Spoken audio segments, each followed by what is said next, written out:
Hello, my name is Courtney Hall and I've got a bunch of new followers, so I wanted to go ahead and do my first live here on TikTok. I hope that I can get more comfortable with it and start going live more and sharing who I am and what I'm doing, what my purpose is here on this app.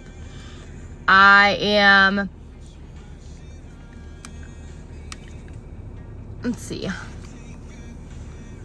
Okay. So I am just getting started in TikTok. It's new to me, so I wanted to come in and do a life update. I am married. I have a 14-year-old daughter. I went a little mini viral over my husband and I's age. Yes, my husband is 51 years old. I am 33. Our daughter's 14. It's my daughter from a previous relationship. I was a single mom for 10 years or so until I found my husband. There are a lot that's happened since I met my husband. We actually met at a deer lease in 2020, the year of COVID. And so much has happened since we met. I mean, we used to drink quite a bit daily, and something happened this year. Actually, nothing really actually happened, but earlier this year we decided that we wanted to give up alcohol for it was for 30 days to see if we could do it, and we did it for 30 days. And I'm like, well, this isn't that bad. Let's see how 60 days goes. We've now been sober for like 140 days. So that's cool. And it's great because we are really diving into like what being sober, like sober living. We feel all of our feelings, all the things. So that's fun. I quit smoking cigarettes in 2020. 2021. I was smoking since I was 16 years old. And before that, I would steal my mom's cigarettes, thinking that it was the cool thing to do. So I put cigarettes down in 2021, thinking that like I wanted to be healthy. I have really bad teeth anyways, and I got a couple of my teeth fixed and realized like it's not worth just to continue smoking if I'm spending all this money on my teeth. Yeah, and then, so my career background, I was in pharmacy. I was a pharmacy tech for about 14 years and really loved the job. I managed a pharmacy whenever I was about 22, 23 years old. Loved that. Have always been like in a leadership type of role at my job. And I kind of got burnt out because I was scared to take time off because at the time I was a single mom. I was scared to take time off because I'm like, if I don't work 60 hours this week, I'm not going to be able to pay my bills or whatever it may be. So I didn't take time off for myself, for my health or anything like that.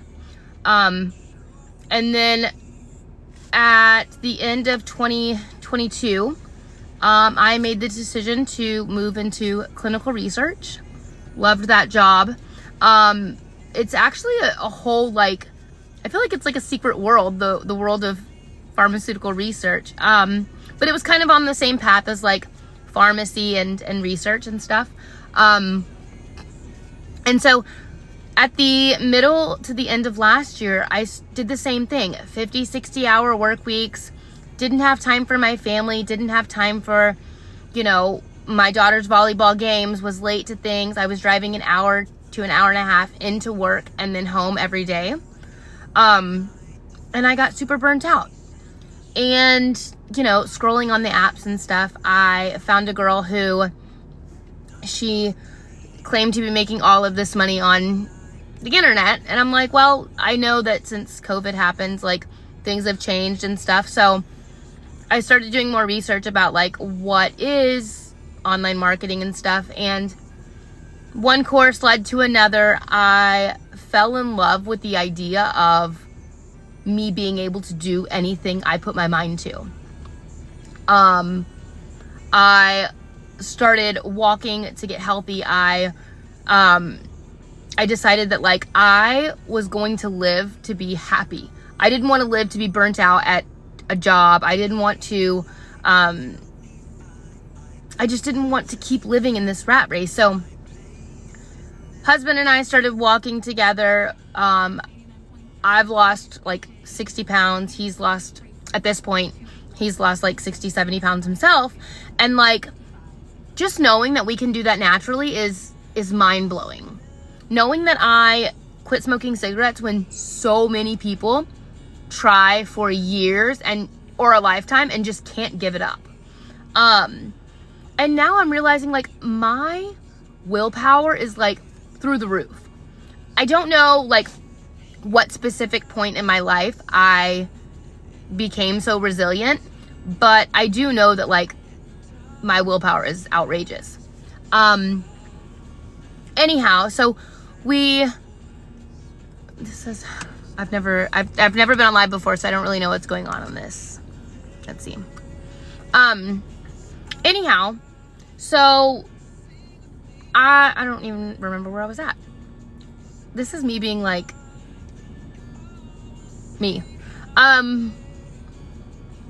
Anyways, knowing my willpower. So I have been like reading books, self-improvement, like all of the things, and I'm learning that like we are no different. Like you and I are no different from each other. If you believe you can do something, you absolutely can. And me too, like knowing that like it is deep in our souls that we can do whatever we put our mind to has completely changed my way of thinking of anything. And like there's a reason why like the GOATs of our athletes, like the Patrick Mahomes, the Tom Brady's, the Tiger Woods, all of these people, like there's a reason why they get to their point, like the point in their careers. It's because they have unwavering faith in themselves. They believe they are that good. And so I started to see like if other people can get on stages and go live, or can go live and stuff like that, like so can I. I can turn my camera on while I'm in the car rider line and talk to you guys. Because I feel like we are all connected. We all have individual stories that are meant for other people to hear. And our stories and our experiences and stuff, the things that we've been through, those experiences are meant to be shared with other people so that you can see that, hey, she went through A, B, and C. I've been through A, B, and C. Why can't I do what she's doing? You absolutely can. You can do everything that you desire to do. It is possible. It is possible to quit drinking alcohol and be sober for 5 days, 10 days, 500 days, whatever it may be. Like, I'm just realizing that like all of these things are possible. I never imagined that I would be the sober girl, like in a group of friends hanging out. But I am now. And that there's nothing wrong with that. Like there's nothing wrong with not having a drink when you're out with friends. I am also learning that there's literally nothing wrong with being like standing out. Like everybody is so caught up in like this normal, this perfection, like whatever it may be. Even me today, I'm like, oh no, my hair's got to be perfect. Well, my hair is dirty now, but there's nothing wrong with not being perfect. There's nothing wrong with you being you. There's nothing wrong with you. And I think that like one thing I've learned about myself and like on this journey, honestly, since I met my husband, my entire life has changed. I was talking to my best friend the other day and she's like, do you think your life would be different if you didn't marry an older man? And I'm like, no, my life would be like, I mean, yes, my life would be totally different if I hadn't married the man I married. And I think that like people are brought into our lives for specific reasons. And like you meet who you meet and you fall in love with who you fall in love with for a reason. And like you make the choice to be better for that person. Like, my husband and I, we literally met in 2020 and we got married in 2021. We were married a year after being together. And I mean, we have really been put through the ringer on some things, and stuff that was meant to like pull us apart. We're still together, and we're stronger and happier than I think we've ever been. All of that to say, like, you can do all of the things that you are desiring, you know. When I first wanted to start going to church and really dive into like the Bible and my faith and stuff like that, I was scared to like be like, hey, you know, let's do this. And I'm like, if there's not one person in this world that I cannot not be vulnerable with, it can't be my husband. Like, I have to be able to tell this man how I feel when I'm feeling it. Like, no matter what, I have to be able to do that. And I heard something one time that I forgot who said it. But when you're nervous to do something or speak out loud or whatever it may be, you're only scared for the first 8 seconds. Like, that is the scariest part, is the first 8 seconds. And so whenever I came on this live, I literally had to tell myself the exact same thing. Like, the anxiety is only going to last for 8 seconds. And, get out. Nobody, don't want political stuff in here.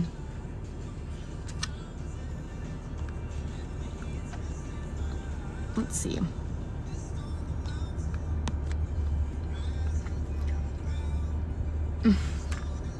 Whatever.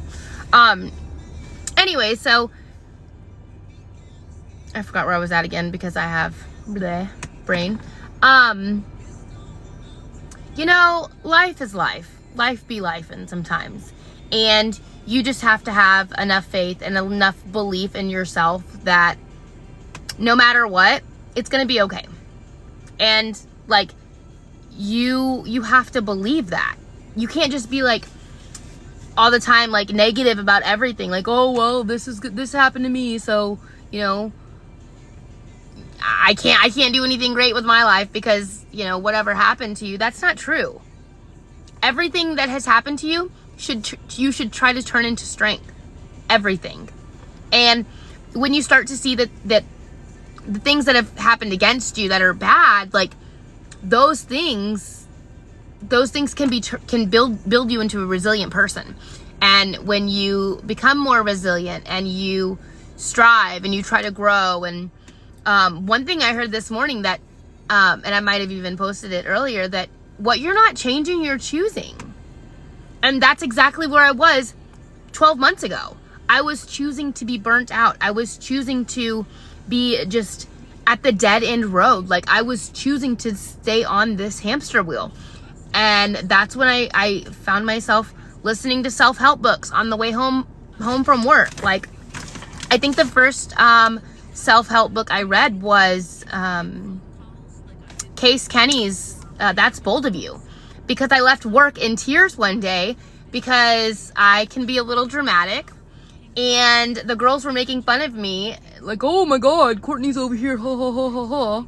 And they were making fun of me, and I'm like, that's rude. Like, I don't, Chris, I don't live in my car. I'm at this car rider pickup line. If I lived in my car, it would not be this clean. I promise you that. Anyways, last year around this time, I was at like my wit's end. I was tired of living in this rat race of a job. And like, so I started listening to self-help books, and I totally fell in love with like personal development. And I mean, I haven't gotten on and like shared my testimony or my story and stuff like that yet. I want to. I'm working up the courage to do it. Maybe on one of these lives I'll do it here.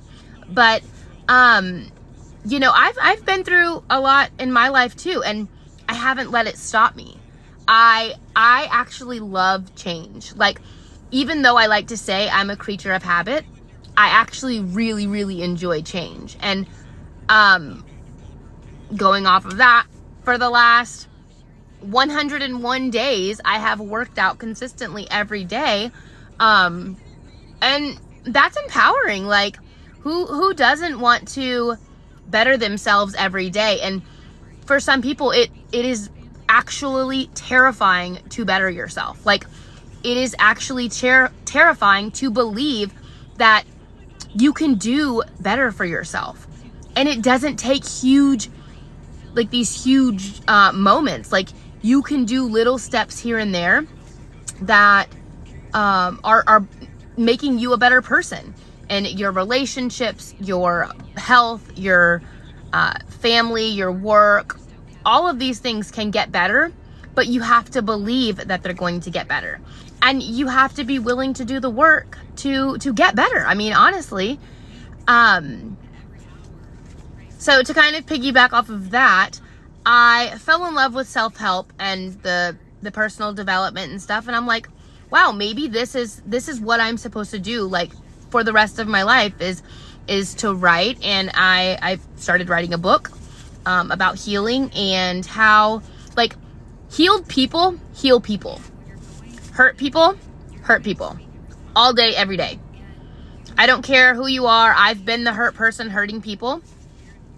I don't know if she will even care if I share this story or not, but one of my family photographers now, I bullied in high school. I was straight up trash to her. And I don't know how long, maybe less than a year after high school, I wrote her a message on Facebook and I'm like, hey, you know, man, I treated you so bad and I'm sorry. I was genuinely jealous of you. I was jealous of how pretty she is. I was jealous of her and her mom's relationship. I was just jealous and hateful. And so I apologized to her, and this girl, with the grace that she was given, and she gave me grace. And she has been my family photographer now for 14 years, since my daughter was 6 months old. And so I think that, like, I just want to help people understand that, like, when you heal from what you've been through, you just get better. Like, and I think that's also how, like, I've been able to be sober for the past, I think, 130 something days, whatever it is, because I'm no longer using that as a coping mechanism. Like, I feel things.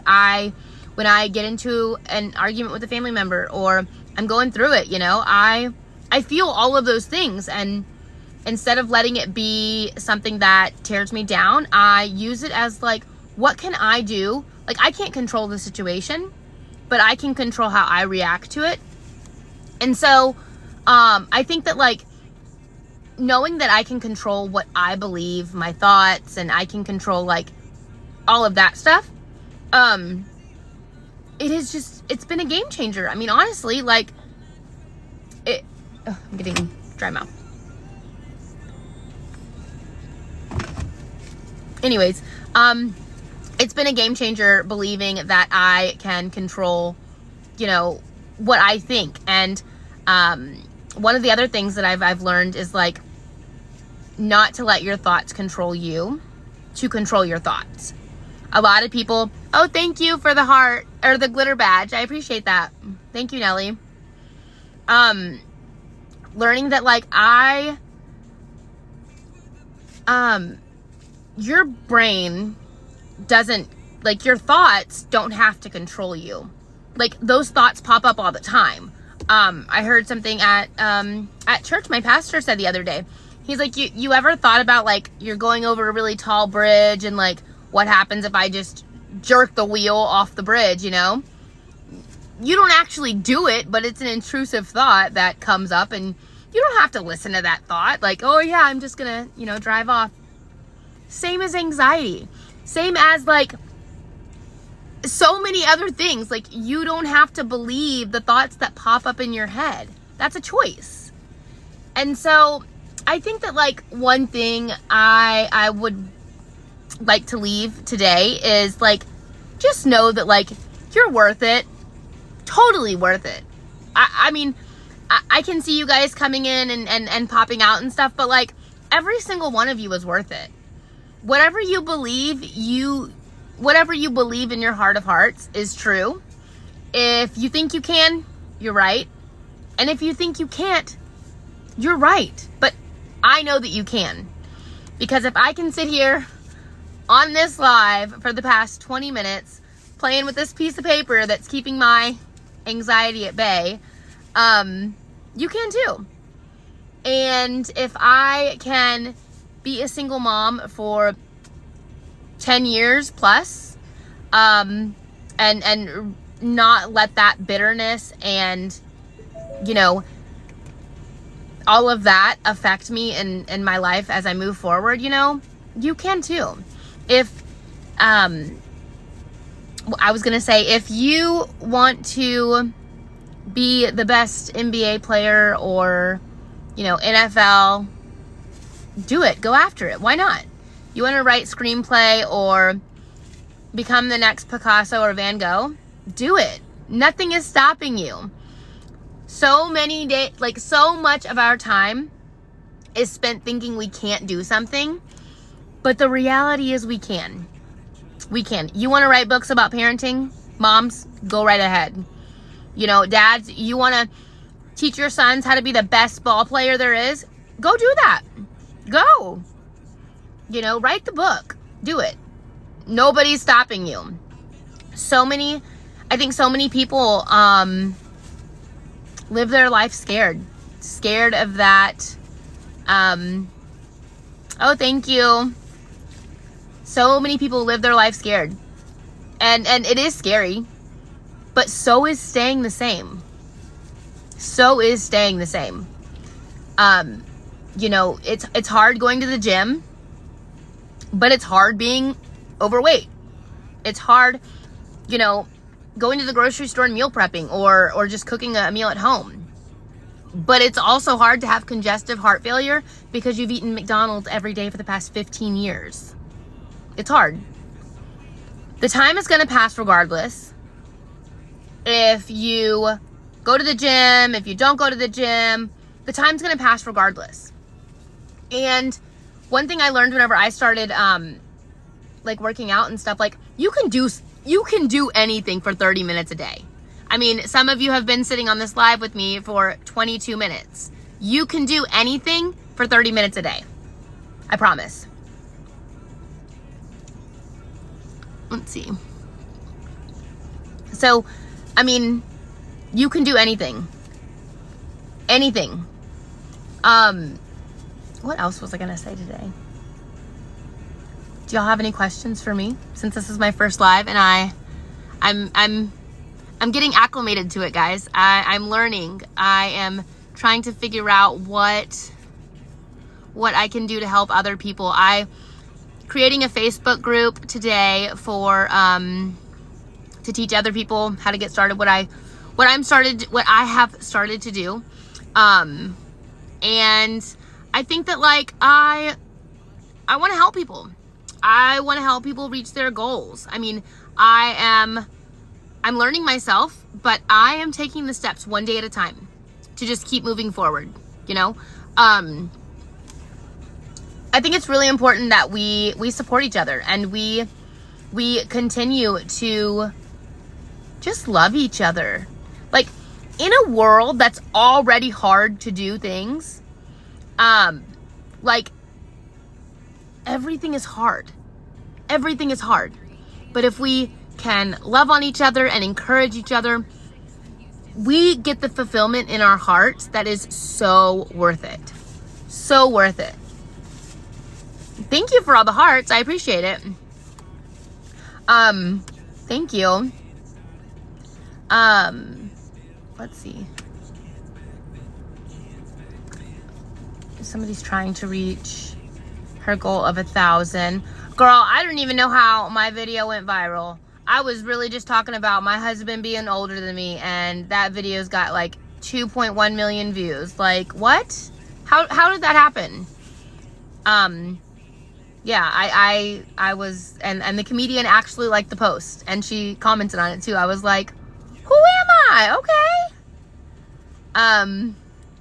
So yeah, I don't know.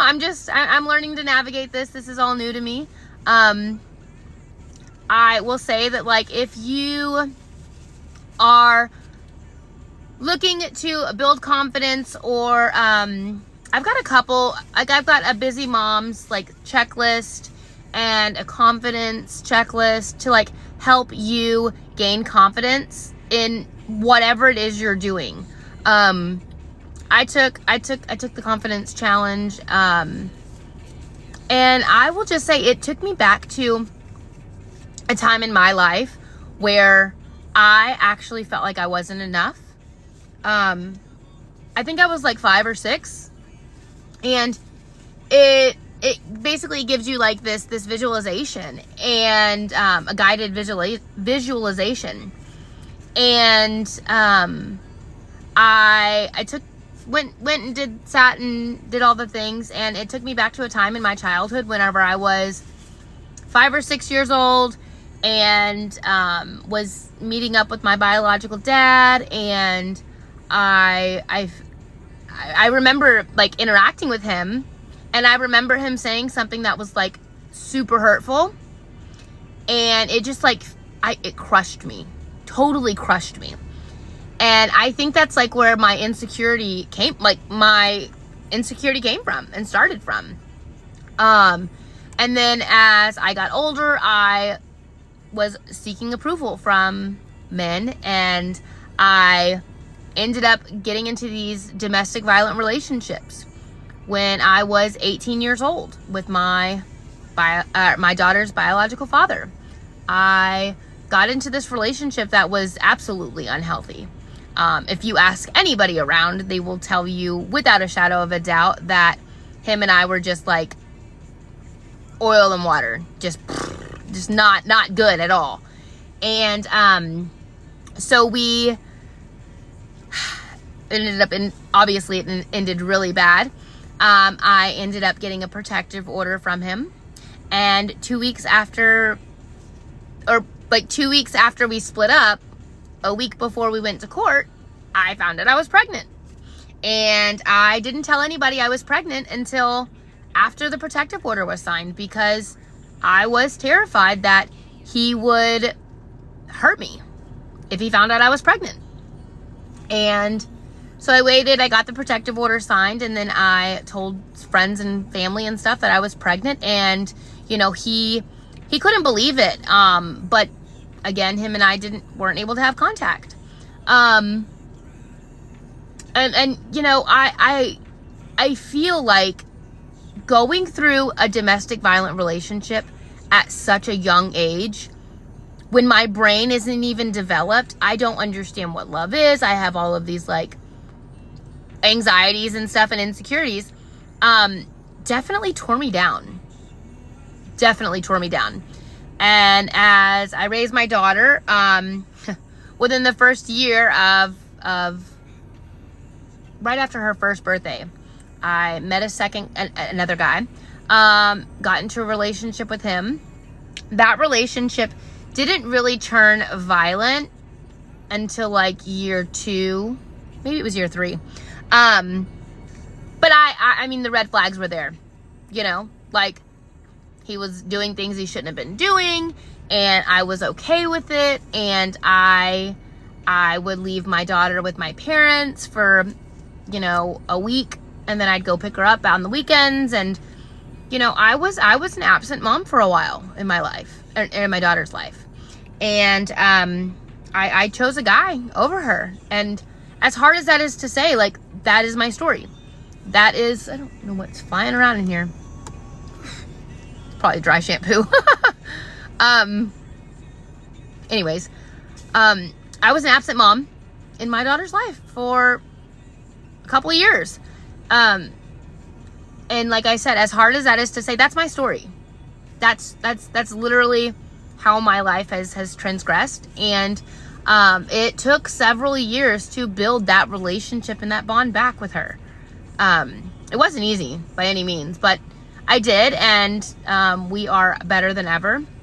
And then when that relationship ended with him, like I said, it took a long time for me to build that relationship back with my daughter. And then I worked on myself. My daughter and I got baptized together, and I started focusing on like me and like what I wanted, because that relationship was not it. Like, I knew what red flags were at this point. I knew that like what I did and didn't want. And then in 2020, April of 2020, I met my husband, and so much of my life has changed in the last 4 years. So, I am going to end it there because it's 4 o'clock and the car rider line is about to move. If you like this and want to follow along for more, I don't think this was as bad as I thought it would be. So I think I'll go live more, so you guys can get a little look into my life, and I can get to know you guys too. Like I said, I'm going to build a private Facebook group for my friends who want to join and want to see what I'm up to. If you want to get on my email list, go over to my website, www.thecourtneyhall.com. I will see you guys there. Thank you so much for tuning in. Talk to you guys tomorrow.